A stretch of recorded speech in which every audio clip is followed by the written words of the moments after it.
They smashed Real Madrid, sauntered past Crystal Palace, and next, they're coming for this lot. Today is Tottenham Whispers.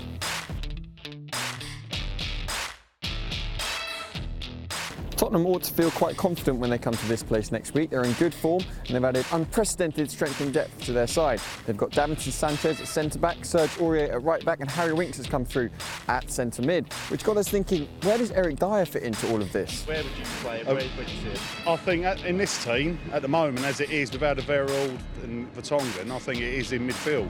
I think that sometimes they drop him back into the defence when we need that little bit of extra support back at the back. He's a rotational player, you just put him in a department that needs some sorting. CDM, I mean, he's just so strong as well, and then last-ditch tackles he does, it's just so good. And then when Vertonghen goes forward, he can fill in the centre-back until he gets back. I think he'll be perfect to go into the back four. I think that's what they're gearing him up for.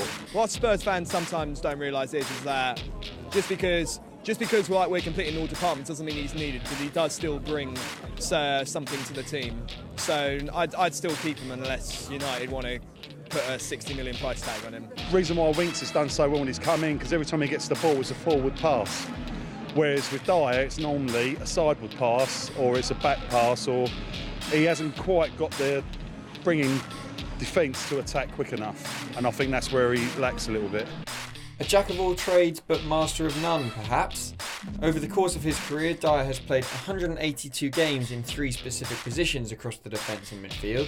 He has been most regularly used in central midfield, 82 times in fact, but that's a position for which he faces competition from Wanyama, Winks and Dembele, as we discussed last week.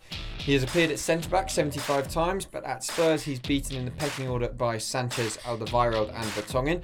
And whilst he's adept at right back, Tottenham also have good cover there in Trippier, Aurier and Walker-Peters. Still, it's no bad thing to have considerable strength in depth.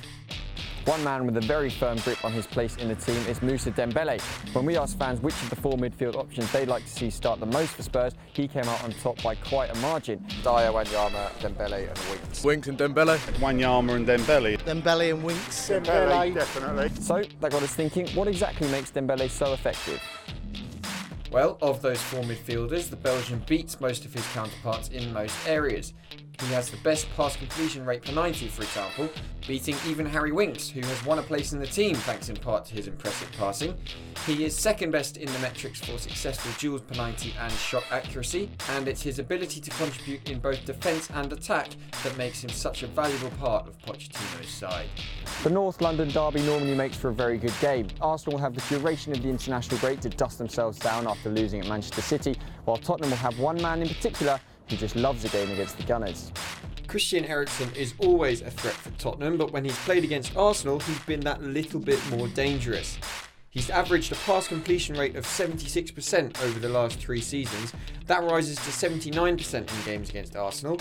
He has more shots against Arsenal and completes more successful dribbles against the red half of North London than against the rest of the league. Couple that with at least one more key pass per 90 against the Gunners, and it seems that, according to the stats at least, Eriksen really ups his game for the derby. And if Arsenal want to mark the Dane out of the game, then they'll have to change things up a bit.